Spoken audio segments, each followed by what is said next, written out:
So There we go. the webinar is now broadcasting to all attendees. So this is good now, right? Yep, there it goes. Okay, wonderful, wonderful. Okay. I have a few announcements to make. So, hi folks. I'm Pat Watson. I am the room host for this meeting. Just a few housekeeping things. With the meeting, you won't have audio or video capabilities in this direction. You can see the presenter, but not be seen or heard. If you have questions, send them in the chat box and I'll take them to the presenter and he will answer them later. If you're having tech issues, I'm going to copy and paste the emails that you need to use for tech support or any non-technical issues you might have.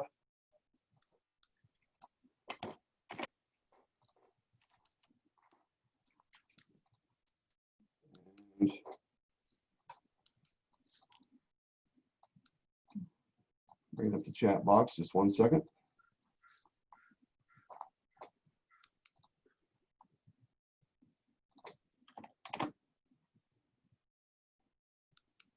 Okay, here's some information for you in the chat box, so take a look at that. Basically what I just said, but also just the rest of it with the emails. And I will be announcing the keyword at the end of the meeting, and you are required to have it to receive credit. So to introduce the speaker for you today, your speaker is Rajiv with Precise Ed. I hope I'm pronouncing that right. Incorporated. Yeah. And you the pronounced it right. The meeting title is Essential Knowledge for Conceptualizing and Running a Small Business, a Computer-Based Simulation. So Rajiv, with that, I will turn it back over to you, and I'm going to start the meeting recording now. Thank you, Pat. Welcome, folks. Let me start by making sure that all of you can see my screen. I've shared a screen. And if you can't, then you're probably chatting it in, and then Pat will let me know. Right, Pat? You haven't Correct. seen anybody Yes. saying... I've had a couple of people already say they can see it, yes. And I can see it fine as well. One thing, Rajiv, you haven't started the slideshow yet, so I still see the PowerPoint window as the slideshow hasn't started yet, just to let you know. Yeah, so it is the PowerPoint window that I'm sharing. Okay, great. So let me sort of begin by, first of all, saluting all of you folks. I had a very phenomenal K-12 experience myself, and I just loved my teachers over there. And I thought probably I got lucky, the kind of schools I went to, et cetera, et cetera. And the more I live, the more I see, the more I learn. My respect for you teachers, you know, from K to 12 has just gone up astronomically. And I made a similar presentation last year physically at the CTE, and I was quite impressed by the interactions I had with the teachers as well as the organizers. And the organizers were also, you know, teachers wearing a different hat. And this time again, as I've been interacting with you folks, I've been absolutely thoroughly impressed with the degree of sophistication that you guys possess. You are extremely, extremely articulate. You know how to make a point, and you do not ramble on and on and on. And unlike, and I'm not meaning this in a very negative way at all, I've been in a university kind of setting, and I've been a professor for more than 40 years, and I think I do a pretty good job. But I am ashamed when I see you folks articulating ideas and thoughts. And you know, scratching my head, I realize that you are working with minds that are being formed, and they need very clear directions in terms of what is right, what do you do, what do you don't do, what is wrong, etc., etc. Whereas we folks at the university tend to be researchers, and we think that, hey, if somebody doesn't understand what we are saying, it's their problem, not my problem, and on and on and on. So just like we are saluting the healthcare heroes these days, I would like to start by saluting the educator heroes that you folks are. Rajiv, I need to break in 1 second and ask a question to you. You're still showing not the slideshow presentation. You haven't. It looks like you haven't started the slideshow yet. So the slides themselves aren't full screen. Okay. Do you want me to put it on full screen? Sure. Yes. Okay. Okay. Go to slideshow on the top toolbar. Yeah. No, slideshow. Right. And a top toolbar in the middle. Oh, keep going up top, further up, that one, and go over to where it says slideshow. To the right. Yeah, click that. Okay. And now go back to a play from current slide. That's it. That's the middle one right there. Perfect. Okay. Excellent. There we go. All right. Fantastic. Great. So a little bit about myself. Like I said, I'm a professor, and I'm a professor at the University of Memphis, and I have been the dean there for around 11 years, and just a couple of years ago, I stepped down. I still hold a chair of excellence in sales and marketing, but as a dean, what I realized was that we were teaching in silos. And even though we were a business school, we taught marketing, we taught sales, we taught supply chain, we taught cost accounting, we taught financial accounting, finance, on and on and on, but we never really taught business. So our students graduated knowing a lot of deep areas, but none of them was capable of actually running a business. And given the changes that I was seeing in the environment, i.e. people moving towards online education, using computers, both to enhance effectiveness as well as efficiency, I thought I could create a computer-based quote unquote simulation to teach business, a la integrating finance, accounting, human resources, organization, behavior, etc., etc. So I have in the past done a pretty credible job in terms of research. I have done a pretty credible job in terms of teaching, having gotten best research awards, best teaching awards, etc., etc. And like I said, I wasn't very and totally satisfied with business education. So this particular simulation that I'm going to share with you tries to do two things. One is teach business rather than individual disciplines. And two is teach it in a very cost-effective manner, a la making it computer-based. And there's artificial intelligence in the air. There are a lot of automatic reports that are being generated. So to a large degree, this simulation is standalone. And the only thing we need an instructor for is making sure that the students, and in our case, these are, ninth graders, 10th graders, 11th graders, whatever, that they are kept on track, right? They need some hand-holding, they need some motivation, and maybe they'll need some clarification. Hey, I don't understand this word, etc. And then the teacher can jump in and clarify. But to a large degree, this is, self-sufficient.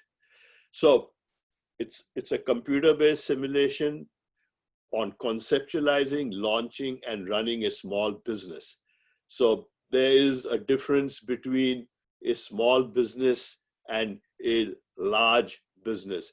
Again, most of the teaching that we do in universities tend to be areas within a very large business. So if somebody goes to Harvard Business School, the person might learn how to tackle certain advertising issues or balance sheet issues in Procter and Gamble or in General Electric, etc. Because we are again creating business students meant for these large corporations.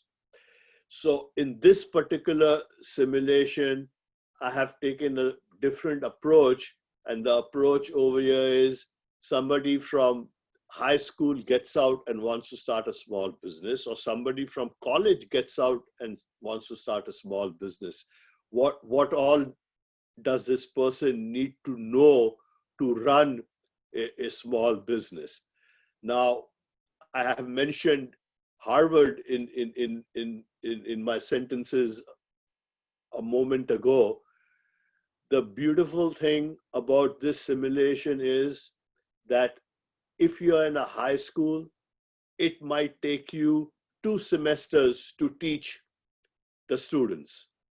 And if you are an MBA, you might get it done as a crash course in 3 days. So the logic behind this development is that there is this much knowledge that is required to conceptualize and run a small business. And if you are a very advanced student, you might be able to acquire that knowledge in 20 hours. And if you are in high school, it might take you 100 hours. So the point is that you need this much knowledge to be a successful small business owner. Whether you take 200 hours or 20 hours depends upon your background. But we cannot say that since you are a high school student, it is okay for you to make the following mistakes or some mistakes while you're running a business, because then you'll be doomed. So yeah, that is the sort of basic idea, that this simulation can be used by high school students and it can be used by MBAs. The only difference is the time it takes for them to learn, the amount of knowledge that they need to have to be a successful business person is exactly the same. So the other sort of couple of distinguishing factors which makes this simulation very interesting is this is experiential learning. You are learning by doing, i.e., students actually run a business. So it is a virtual business on the web, and by running a business means that you're making decisions, which is what you really do when you're running a business. Is you're making decisions, what to buy, how much to buy, whom to sell, when to open, when to close, blah, blah, blah. What is the quality of the products you want to develop, generate, execute, offer? All those are decisions that you're making constantly. So in this particular simulation, the focus is again on decision making. Now, to make the decisions, you need some basic theory. You don't want to reinvent the wheel. So if you go back 5,000 years, people were running business. Were there theoretical concepts like market segmentation, target market, pricing? No, nobody were talking about those theoretical concepts. What people were doing was running a business based on their gut. And what you will see, and you know that there are some extremely high-powered CEOs and founders like Bill Gates and Mark Zuckerberg who don't have a single day's business formal training.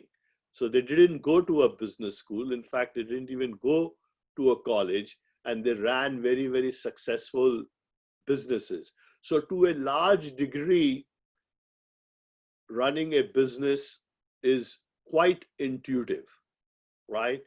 There's some very, very basic things One is, why will people buy? Given all the competition there is out there, given all the prices of the competitive products, and given the quality and price, why will people buy? Who are the people who will buy, right? And then, yeah, people might buy this, but am I the right person to produce this? So these are two sort of very, very basic questions that our grandmother or our forefathers 5,000 years ago answered and ran a very successful business.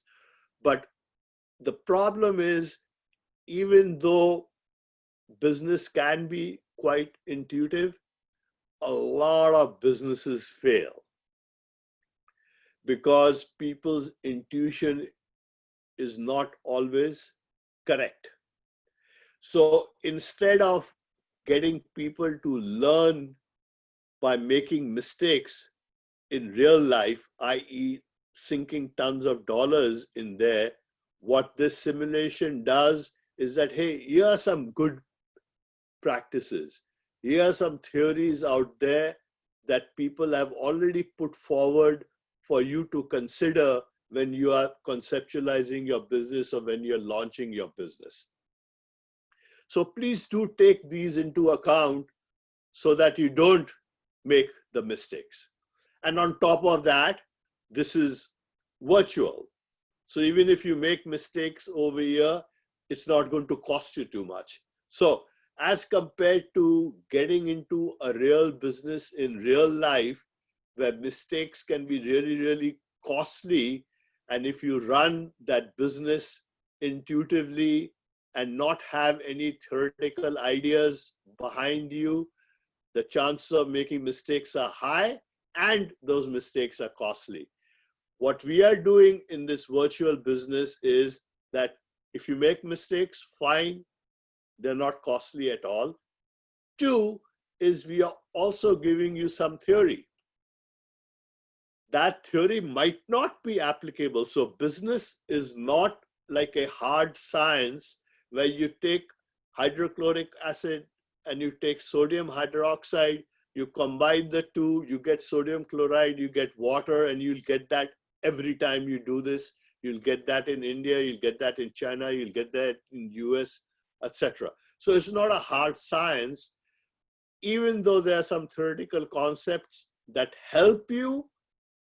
It is not a hard science. There's no guarantee to see certain outputs given the inputs. So when you make decisions, you will find that in this virtual business, some people are making decision A, some people are making decision B, and this particular simulation has got artificial intelligence built into that, so that people can be given feedback as to what are the right decisions that you should have made and why you should have made those decisions. And we'll come to the details of all this. This is just to give you a little background of what it is. So the basic idea is, it's an experiential learning simulation. You're actually running a business, and by running a business, it means that you are making decisions, and to make decisions, you are being given the theory. And even though you have the theory, doesn't mean that you will make the right decisions, because theories just help in people making decisions. The setting that we have chosen over here is a small restaurant that begins by serving hamburgers. And the reason why we've chosen this particular setting is because everybody knows the product, right? If we would have chosen some, let's say, uh, whatever, something really idiosyncratic components in some automobile or some machine, or some very finely tuned um, consumer product, people might say that, hey, I know nothing about this particular product, and they might not get into it as much. And similarly, almost everybody's been to restaurants. They know what a restaurant does. So the business is very well known to people. And then the kinds of decisions people make is, where do I locate the restaurant? How much should I price the burger? What consumer segment should I go after? How do I promote it? Blah, blah, blah. And we'll see all these in greater details shortly. So some things that we have taken utmost care is that given that this is totally online and that students are going to be learning by reading on their own and making decisions on their own, everything is explained in a very simple, precise, intuitive manner. A lot of authors, professors, etc., they take a very simple idea and make it very complicated. They make it academic, they make it pedantic, because that's what gets them the respect. And I'm exaggerating to make a point over here. What I have done is taken a lot of ideas that were pretty complicated to start off with, or they were made complicated to start off with, and I have explained these in very simple manners. And we'll see examples of everything very shortly. But that is one design feature over here, that everything is explained in a very simple manner. And then all the concepts that are being talked about over here have practical usage. So they are all very, very relevant. So many a times, if you talk to business executives and you say, hey, you went to business school, how much of what you learned in a business school are you really using? And they probably just smile and laugh. And the answer seems to be that it's only 20% that they really retain and they use. So my idea over here is that why don't we just teach them what is really, really required? So therefore, I entitled this particular presentation called Essential Business. So it's essential business knowledge. Anything that is of marginal use or repetition, and God knows how much of repetition there is. There are these some very, very basic concepts which we will see, and they have been written and rewritten hundreds of times. So that is also because a lot of consultants come into the picture who have to show that they've got the next best thing since sliced bread. So they take the same questions, but instead of calling it customer analysis, competitor analysis, they will now call it something else. So there is usage for that. And if people start getting dictated by, let me read the latest book, there's no end to that. So what are these core concepts, the essential knowledge that has a lot of relevance and of use, is what we have put in this particular simulation. And then we have all the concepts and theories in very, very short modules. And it might take somebody, 10 minutes to read. It might take somebody 20 minutes to read. And they are also in one version videos. I tried this last year, and in fact, one CTE school is already using it. The problem with videos was that in most of the classrooms, and this simulation is used in classrooms in high schools, whereas elsewhere it could be used by people at home, there wasn't enough bandwidth for all the videos to be loaded and played in the classroom. So I don't think videos got as much traction. Also, videos are good when you are trying to learn something that is not high involvement. So we watch TV for news, and people like that rather than reading the newspaper because it is low involvement. We just want to absorb it as easily as possible. When it comes to knowledge, if knowledge is put through videos, and if something is not understood by a student, it is very inconvenient rewinding and replaying a video because you have to get to the exact spot and so on and so forth. So even though we have videos and a large part of the simulation can be done through videos, we have found that they weren't used as much, and people preferred reading because they had to understand the material very well, and it is much easier to understand the material, to reread, to go back when it is in text form than in the video form. And like I said earlier, the simulation is self-paced, it is synchronous or asynchronous. So in high schools, we find that the teacher is there and the teacher is guiding the students, so it is synchronous. But a lot of people can allow their students to read at home and come to class and ask questions. What some faculty members have done is they have said, okay, it all depends upon how many credits students are coming, students are getting.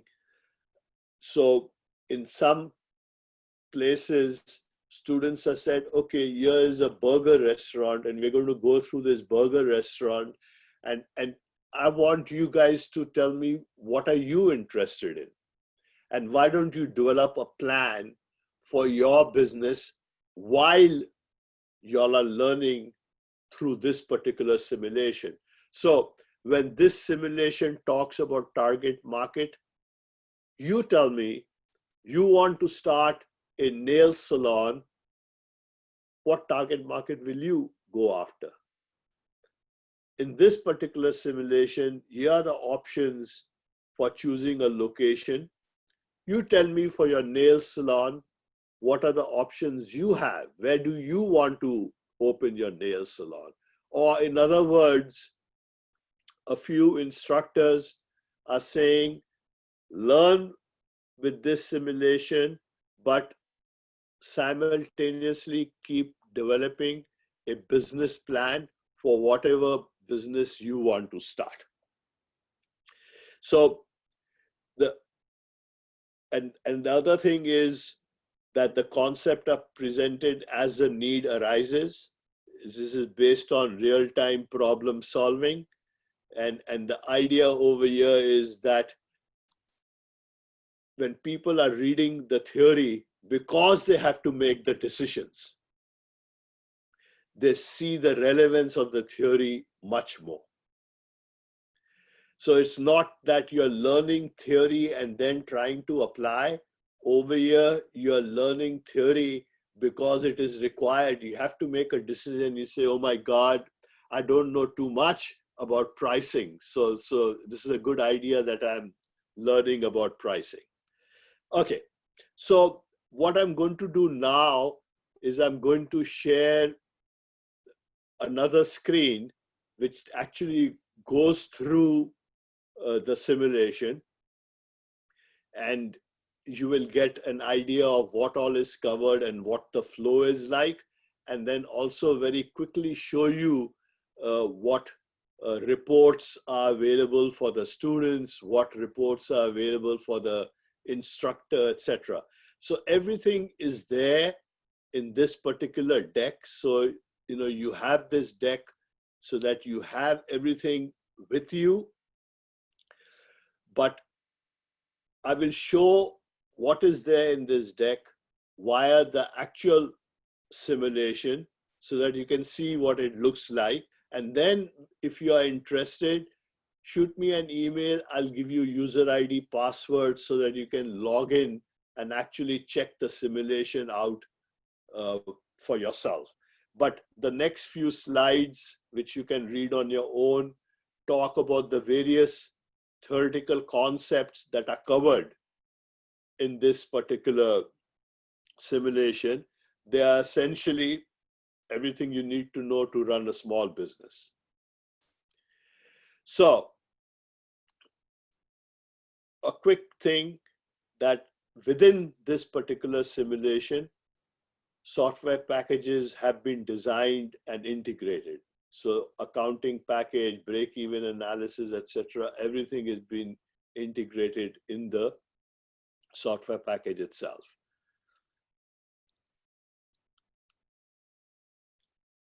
Okay, now let me stop sharing this particular screen, and I'll share another one with you.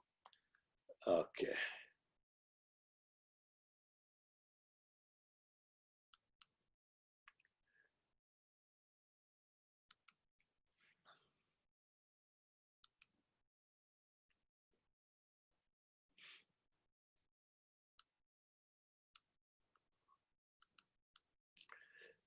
Okay, folks, what I'm sharing now is the actual simulation.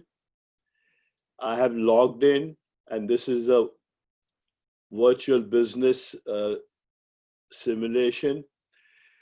The way this one works is all the blue fonts that you're seeing are the actual virtual business that people are running. The green ones are the theoretical concepts. The gray ones are quizzes.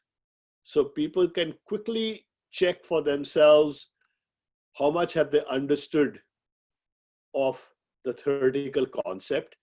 The red ones are the decisions you are making. So in this particular case, location decision, market research, purchase decision, price decision, etc.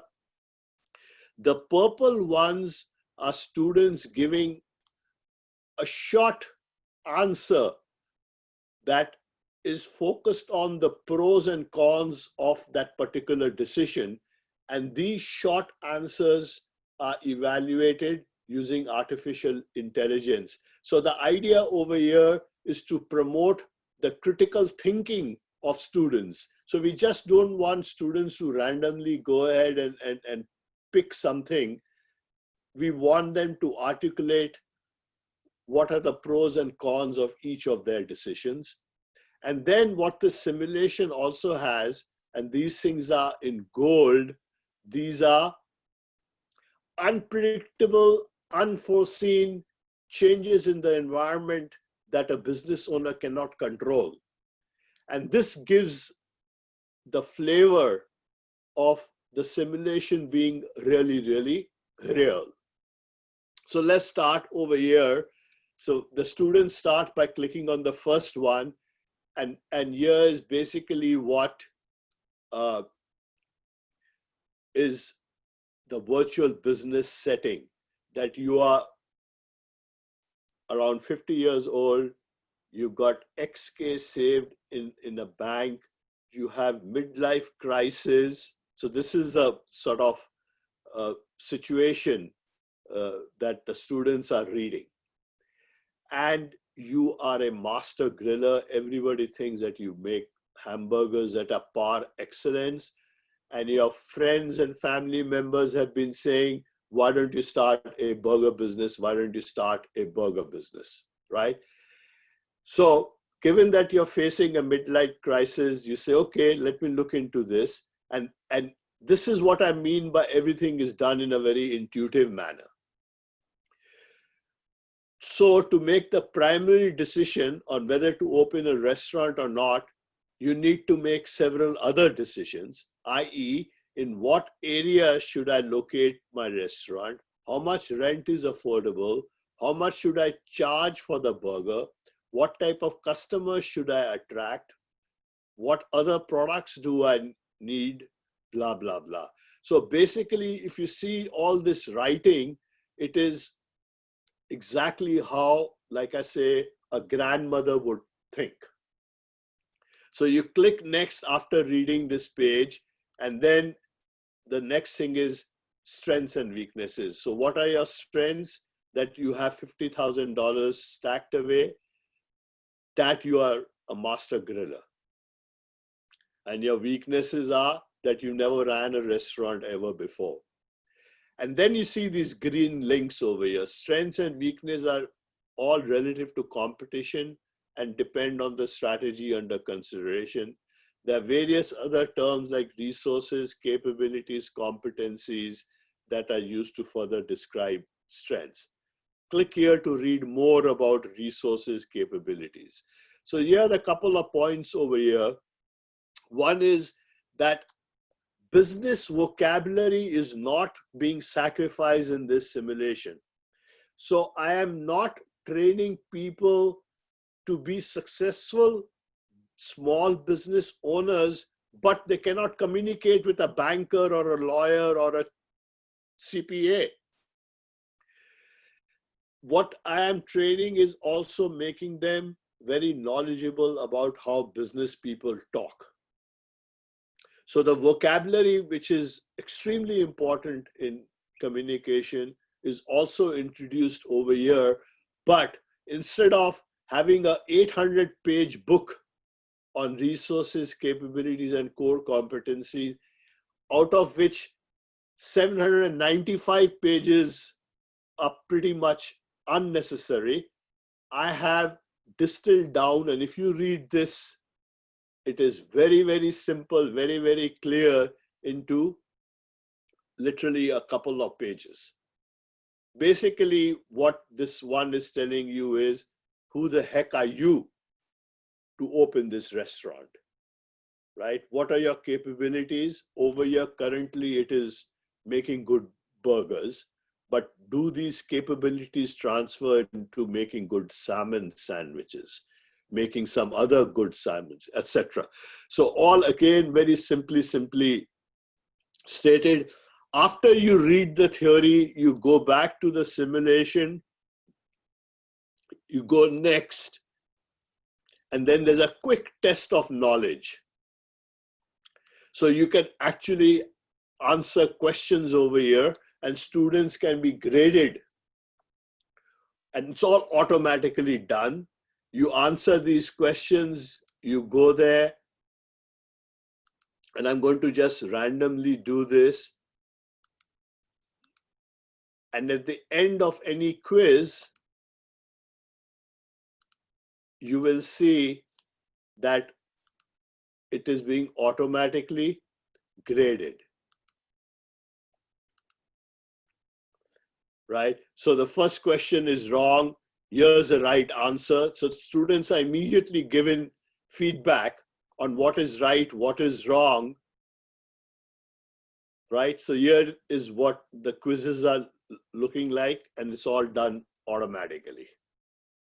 So this is how this continues, and then you move on to competition and how to do comparative analysis. So all the green ones are the theoretical concepts, the gray ones are the quick quizzes, and then you make decisions,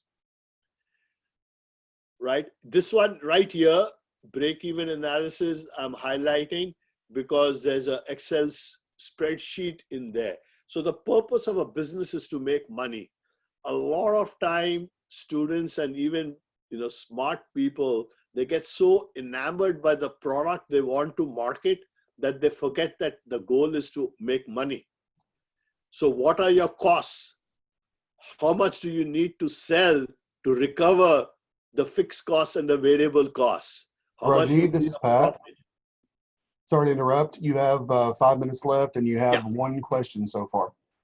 Okay, I'll just do this. So here's a decision-making question. Where do you, what did you choose? And in this case, I chose quickly Midtown.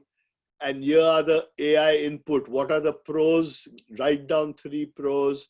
Write down 3 cons of Midtown location. After you put those in, then you go ahead, and that is, like I said, evaluated automatically by AI. And then you learn about pricing, you make the price decision, you make decision on service cost. So all these red ones that we see are all decisions that people are making, right? And let me take the first question, and then what I want to show people are the kind of reports that are available, and they are all up here. This is the TYK DMQ performance report up here. This is test your knowledge and decision making question. Here are the graded question by user report. Here are the ranking report, and I'll show you all these very quickly. So I'm going to share another screen now.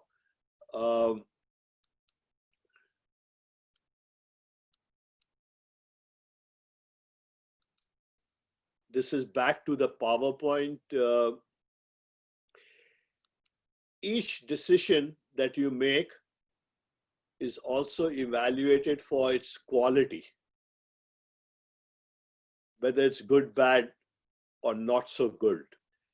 And students are given feedback on the decision. This is feedback on your decision on price. Somebody chose $8. What we also calculate is management decision quality index. So we actually give a number to the quality of the decision. So students can be evaluated based on the quality of the decision. So here is where students spin a wheel. This is to simulate those uncontrollable changes that happen in the outside atmosphere. This is a student report which tells us how the student is progressing in terms of rank. This is the quiz rank. This is the profitability rank. This is the decision-making quality rank, and so on and so forth. So a student gets a feedback that amongst its cohort, how well is the student performing. This is a report which an instructor gets, which is basically rank order. How much is the student in terms of quizzes? How well is the student doing? How well is the student doing in terms of decision quality? What is the overall rank? And then there's diagnostic information, which basically says, you know, what kind of questions people have got wrong. So if one question is being, you know, graded wrong for a large number of students, that means they didn't understand the concept. But let me take that question up there. I think we'll be shut out real quickly.